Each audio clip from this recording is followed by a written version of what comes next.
It's great to be here this morning, and I hope you guys are having a successful conference. I will say there is a certain irony in speaking on the topic of religious liberty because my 7-year-old who is not in school today was forced to come to work with his dad and feels that his liberties are being threatened at this very moment. So he's backstage, probably not watching the speech, hopefully watching cartoons, but I appreciate you all having me. And I want to give a special note of thanks, of course, to Ambassador Sam Brownback, my dear friend, to Katrina Lantos Sweat, Peter Burns, and other faith leaders, government officials, and of course many survivors of religious persecution. Thank you all for convening and participating in this summit, which is on a topic whose importance unfortunately grows with each passing moment, and hopefully our new administration can help.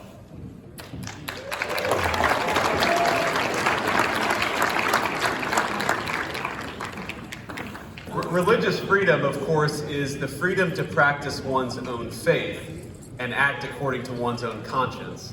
And it's, of course, the bedrock of civil society in the United States of America and across the world. We know in America, faith nurtures our communities. At home and abroad, it fosters a love for one's neighbors. It inspires generosity and service. It calls us to treat one another with dignity, to lift up those in need, and to build nations grounded in moral principle. In America, our founding fathers rightly recognized this, listing freedom of religion first among the liberties enshrined in our great Constitution. Before he was elected president, John Adams, who was the first vice president, I might add, observed that politicians, quote, may plan and speculate for liberty, but it is religion and morality alone which can establish the principles upon which freedom can securely stand.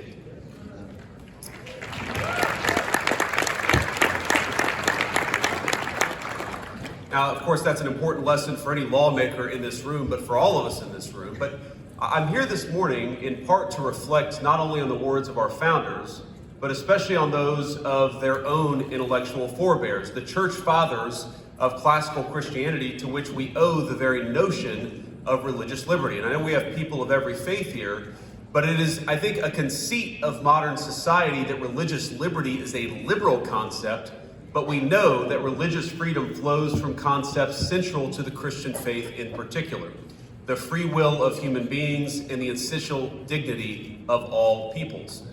We find its foundational tenets in the Gospels themselves, with Christ's famous instruction to render unto Caesar that which is Caesar's, and unto God that which is God's. Early Christians, of course, suffered greatly, and unfortunately, many Christians still suffer today at the hands of oppressive state power. It weighed heavily on the church's first theologians and apologists. Reacting to the persecution of his fellow Christians in the 3rd century, the early church father Tertullian of Carthage published an open letter to the Roman consul. In it, he advocated the freedom to practice one's faith according to his or her conscience, and I'm quoting, "It is only just and a privilege inherent in human nature that every person should be able to worship according to his own convictions. The religious practice of one person neither harms nor helps another. It is not part of religion to coerce religious practice, for it is by choice, not coercion, that we should be led to religion," end quote. Now, perhaps unsurprisingly, it was this same church father who is credited with first coining the phrase, religious liberty. Decades later, another Christian apologist would go on to advise Emperor Constantine, quote, "Religion cannot be imposed by force. The matter must be carried on by words rather than by blows." And of course, this line of thought runs from the early church fathers to now the modern era, where we recognize that we can't force our faith on anybody. America's founders recognized that their own writings was in dialogue with these philosophical predecessors. In his personal correspondence, Adams himself made references to both Tertullian and other church fathers. Thomas Jefferson owned an edition of Tertullian's collected writings, which he marked up and which today sits in the Library of Congress. In fact, in a personal copy of his own Notes on the State of Virginia, Jefferson went so far as to handwrite Tertullian's quote about faith in the margins of a passage on religious liberty. This is the legacy that has guided America's political principles from the founding to this very day. We remain the world's largest majority Christian country, and the right to religious freedom is protected by the people, for everybody, whether you're a Christian, a Jew, a Muslim, or no faith at all. But religious liberty is not simply, as we all know, about legal safeguards. It is also about fostering a culture in which faith can thrive, so that men and women can fully appreciate and respect the God-given rights of their fellow citizens. Because one of the wonderful apparent paradoxes of religion is that in connecting us to the sacred and to the universal, it deepens our commitment to the particular, to our neighbors, to our obligations to one another, to the individual communities that all of us call home. I know that many of you came from all over our country, and I know that many of you know that I come from a poor part of our country. And growing up, my family and I, we were Christians, but we weren't regular churchgoers. My grandmother, who raised me, was a deeply faithful woman in her own way, but she was skeptical of institutionalized religion and rarely attended Sunday services herself. But on the occasions when we did go, whether it was with her or later with my father to his Pentecostal church in southwestern Ohio, and certainly now, as a member of my own congregation, I was always struck by what I saw. And I will tell you that my grandma once told me that in the area of eastern Kentucky where she grew up, even the Episcopalians were snake handlers. I don't know if that was true, but that was just grandma's little spin on her own community. But think about it, church was a place, and still is, where people of different races, different backgrounds, different walks of life came together in commitment to their shared communities and, of course, in commitment to their God. It was a place where the CEO of a company and the worker of a company stood equal before their worship of God. It was a place where people united not just in the pews, but in acts of service, on mission trips, charity drives, and in rallying around one another in times of sickness or grief, or, of course, in celebration of new life. Are these not the kinds of bonds and virtues that lawmakers today should strive to cultivate? Well, I'm pleased to say that they certainly were in the first Trump administration, and they will be even more so in the second Trump administration.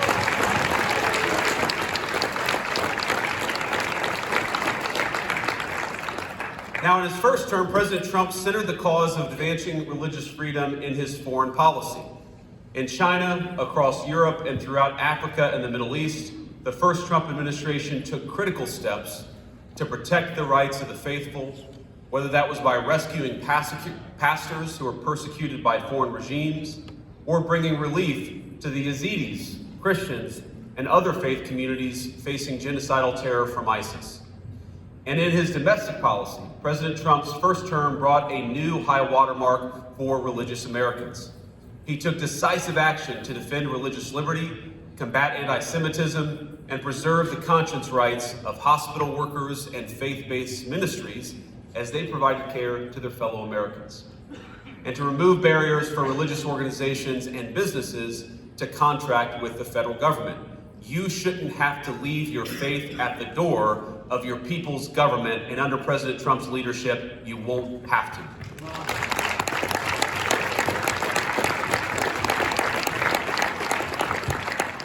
Now, we are only in the third week of his second term, but I think it's safe to say we've accomplished maybe more in the last 2 weeks than a lot of administrations have in a few years.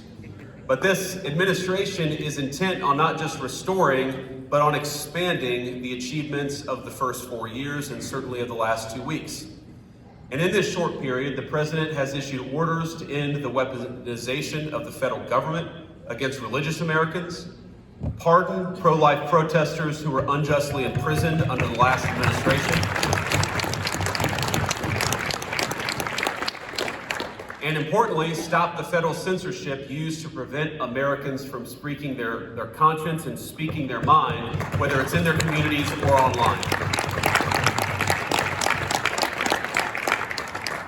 Now, our administration believes we must stand for religious freedom, not just as a legal principle, as important as that is, but as a lived reality, both within our own borders and especially outside of them. In recent years, too often has our nation's international engagement on religious liberty issues been corrupted and distorted to the point of absurdity. Think about this. How did America get to the point where we're sending hundreds of thousands of taxpayer dollars abroad to NGOs that are dedicated to spreading atheism all over the globe? That is not what leadership on protecting the rights of the faithful looks like. And it ends with this administration.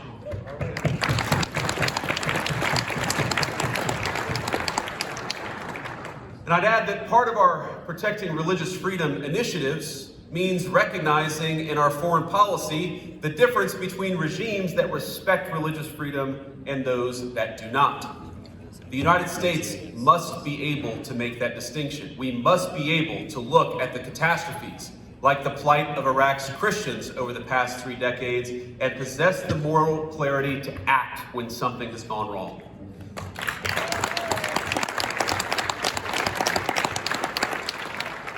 Now, this administration stands ready to do so, and thankfully, President Trump chose to nominate as Secretary of State one of my dear friends, and I believe one of the great living champions of religious liberty across the globe, a person whose dedication to religious liberty flows from his faith in the same way that mine does. And of course, that's our great Secretary of State, Marco Rubio, confirmed 99-0 by the U.S. Senate.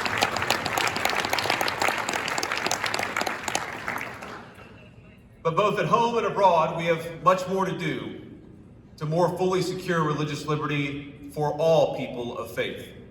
I am grateful for the painstaking work that everyone in this room has poured into that effort. I pray that together we will be able to better protect the dignity of all peoples, as well as the rights of all believers to practice their faith according to the dictates of their conscience. So thank you all for your work in preserving religious liberty. Thank you for safeguarding the rights of faith communities across the globe. And thank you, most of all, for believing, because we know that the source of religious liberty is the recognition that all of us are equal under the rights and laws of God, and that principle will guide us in the years to come. God bless you all, and thank you for having me.